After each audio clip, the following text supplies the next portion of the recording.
कामेश्वरी यक्षिणी यामिनी को देखते हुए कहती है, यामिनी तुम मुझसे बात करने के लिए आई हो? मेरी बेटी, बोले तुम्हें मुझसे क्या बात करनी है?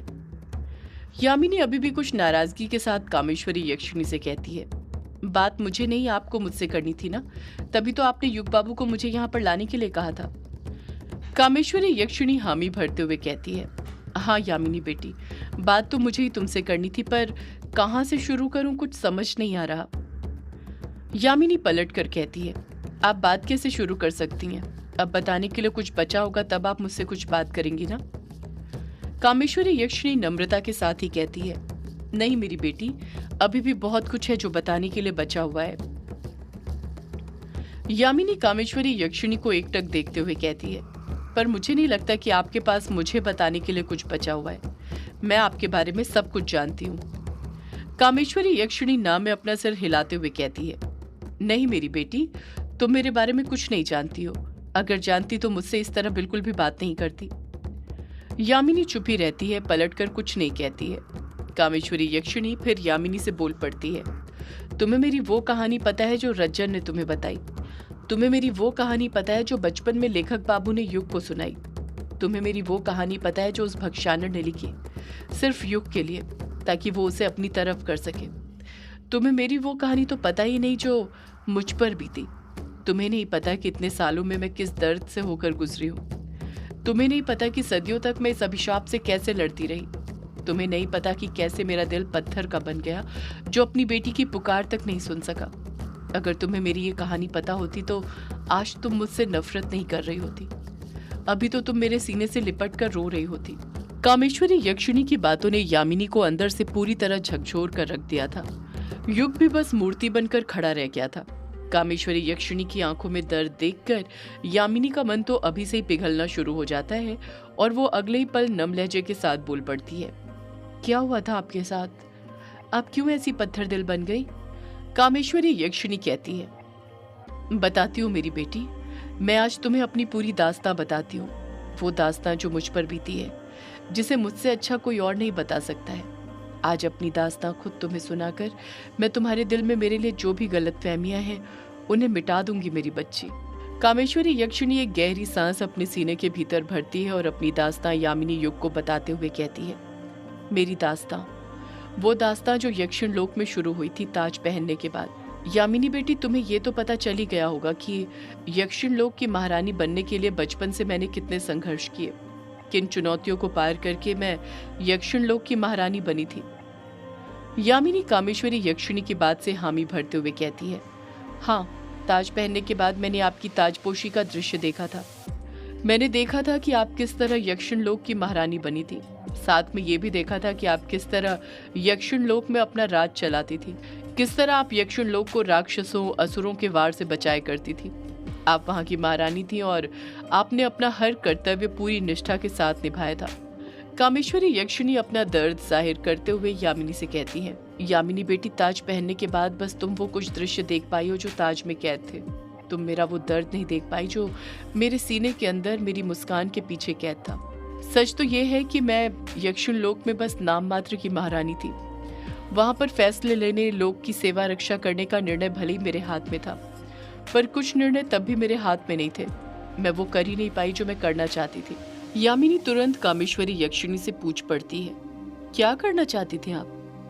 कामेश्वरी यक्षिणी कहती है, कुछ प्रथाएं बदलना चाहती थी जिसे मैं लाख कोशिशों के बावजूद भी बदल नहीं पाई। तुम समझ ही गई होगी मैं किन प्रथाओं की बात कर रही हूँ। यामिनी कामेश्वरी यक्षिणी को एकटक देखते हुए कहती है, यक्षिण लोक की महारानी की यक्षिण लोक के सेनापति से विवाह करने की प्रथा। कामेश्वरी यक्षिणी यामिनी की बात में हामी भरते हुए कहती है, हाँ यामिनी मेरी बेटी, मैं इसी प्रथा के बारे में बात कर रही थी। यक्षिण लोक की महारानी बनने के बाद यही मेरी जिंदगी का एक ऐसा कड़वा सच था जिसे मैं चाहकर भी अपना नहीं पा रही थी। वैसे देखा जाए तो यक्षिण लोक में सभी प्रथाएं अच्छी थी, बस एक इस प्रथा को छोड़कर। कामेश्वरी यक्षिणी एक लंबी आह भरते हुए कहती है, मैं रज्जन से विवाह कभी नहीं करना चाहती थी। मैंने उसकी निगाहों में मेरे लिए कभी प्यार देखा ही नहीं। बचपन से मुझे उसकी आंखों में अपने लिए वासना के सिवा कुछ और नजर नहीं आया। बचपन से मैं उससे दूर भागते रही और वो मेरे पास आने के बहाने ढूंढता रहा। और उसकी ये तड़प इतनी बढ़ गई कि वो सारी चुनौतियों को पार करके यक्षिण लोक का सेनापति बन गया और प्रथा के अनुसार मेरा विवाह उससे तय किया गया, जो मैं करना नहीं चाहती थी। कामेश्वरी यक्षिणी अपनी बात को आगे जारी रखते हुए कहती है, मैंने ये प्रथा बदलने का प्रस्ताव सबके सामने रखा, पर किसी ने मेरी ये बात नहीं मानी। जितने भी बड़े बुजुर्ग थे सब मेरे खिलाफ हो गए थे। उन्होंने मुझसे यही कहा कि ये प्रथा तब से चल रही है जब से यक्षिण लोक अस्तित्व में आया, और मुझे भी इस प्रथा को मानना ही पड़ेगा, वरना मैं यक्षिण लोक की महारानी का ओहदा तो गंवाऊंगी ही, साथ में मुझे यक्षिण लोक से भी निकाल दिया जाएगा। जिस कारण ना चाहते हुए भी मुझे बड़े बुजुर्गों का ये फैसला मानना पड़ा, क्योंकि वही बड़े बुजुर्ग थे जो यक्षिण लोक की महारानी निर्धारित किया करते थे। यामिनी बड़े गौर से कामेश्वरी यक्षिणी की सारी बातें सुन रही थी। जितने गौर से यामिनी कामेश्वरी यक्षिणी की बात सुन रही थी, उतने ही गौर से युग भी कामेश्वरी यक्षिणी की सारी बातें बड़ी गंभीरता के साथ सुने जा रहा था, क्योंकि उसने भी नहीं सोचा था कि यक्षिण लोक में भी ऐसा कुछ होता होगा। कामेश्वरी यक्षिणी अपनी बात को आगे जारी रखते हुए कहती है, जब से मेरा विवाह रज्जन के साथ तय हुआ था तब से मेरा जीना दुश्वार हो गया था। मुझे कोई खुशी महसूस ही नहीं हुआ करती थी।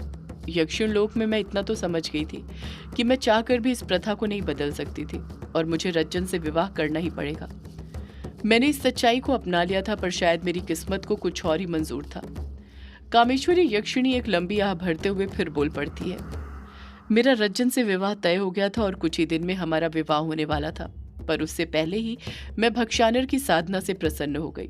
यामिनी उसी वक्त कामेश्वरी यक्षिणी को टोकते हुए कहती है, जितना मुझे पता है वो भक्षानर तो कई सालों से आपकी साधना कर रहा था ना, फिर आप एकदम से कैसे उसकी साधना से प्रसन्न हो गई? कामेश्वरी यक्षिणी यामिनी के सवाल का जवाब देते हुए कहती है, मैं उससे प्रसन्न कैसे नहीं होती यामिनी बेटी। उसने अपने सबसे ताकतवर अंग, अपने बाजुओं की बलि दी थी, जो इससे पहले नहीं दी थी। और जब मेरी यानी कामेश्वरी यक्षिणी साधना में बलि चढ़ाई जाती है, वो भी साधक की अमूल्य चीज की, तो फिर कामेश्वरी यक्षिणी को जाना ही पड़ता है, चाहे फिर कुछ भी हो। यामिनी इस बार चुप ही रहती है, पलटकर कुछ नहीं पूछती है।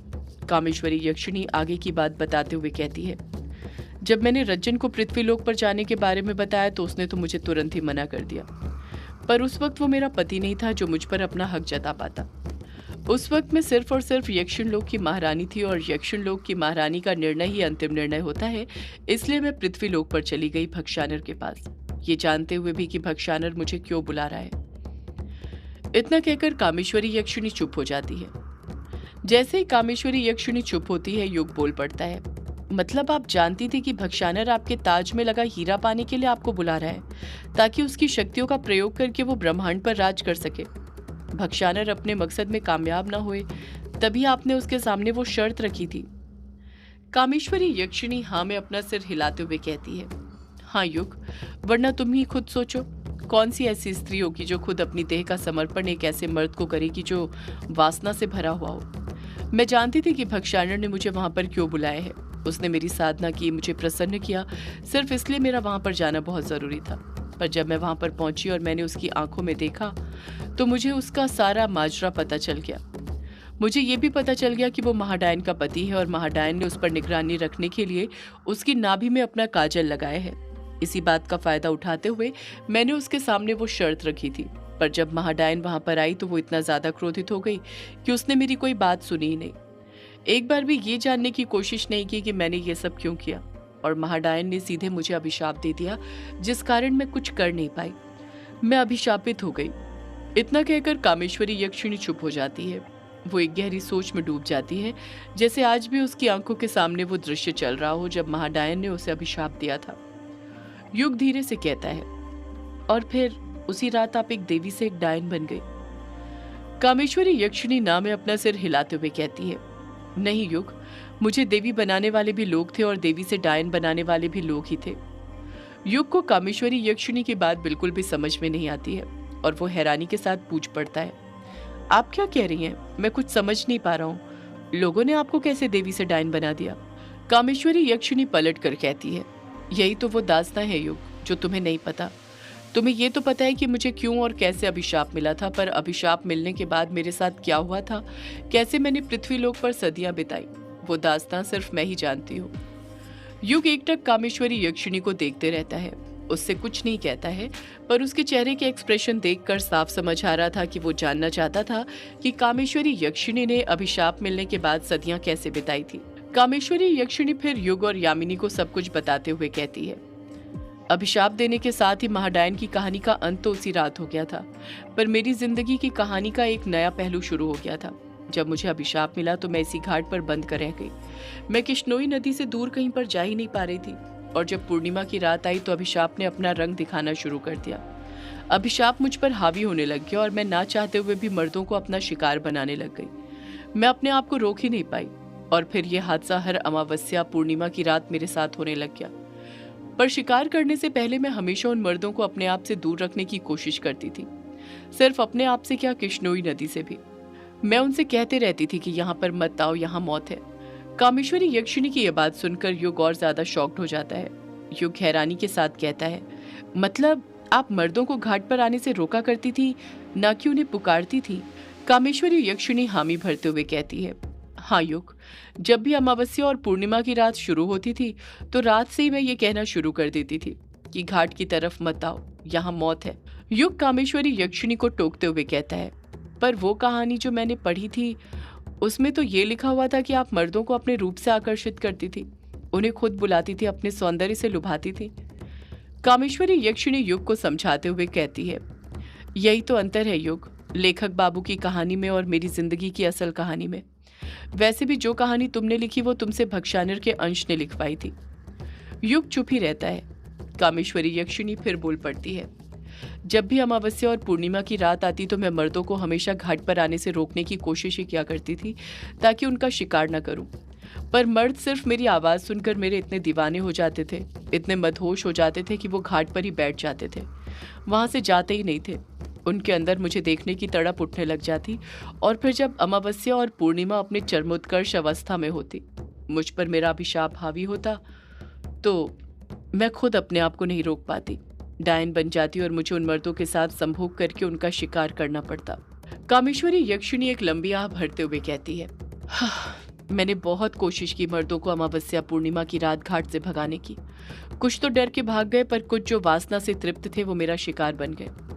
जो भाग गए थे उन्होंने गांव में अफवाह फैला दी कि घाट पर अमावस्या पूर्णिमा की रात यक्षिणी डायन घूमती है, एक ऐसी डायन जो मर्दों के साथ संभोग करके अपनी हवस का शिकार बनाकर उन्हें मार डालती है। ये अफवाह धीरे धीरे फैलती गई। अफवाह जिसके पास जाती है एक नए रूप में सामने आती है। हजारों मुंह लाखों बातें, और अफवाहें दूर दूर तक ऐसी फैली कि मैं एक देवी से सीधे डायन बन गई। वो दुनिया जो मुझे कभी देवी समझती थी, वही दुनिया मुझे डायन समझने लगी, सिर्फ और सिर्फ मेरे अभिशाप के कारण। किसी ने ये सोचा ही नहीं कि शिकार करने से पहले मैं उन्हें रोकने की कोशिश भी करती हूँ। बस सबको ये नजर आया कि मैं अपनी सौंदर्यता में उन्हें फंसाकर उनके साथ संभोग करके उनका शिकार करती हूँ। सदियों से है पुरानी ये है यक्षिणी की कहानी। यक्षिणी एक आग है, यक्षिणी तेरा ख्वाब है।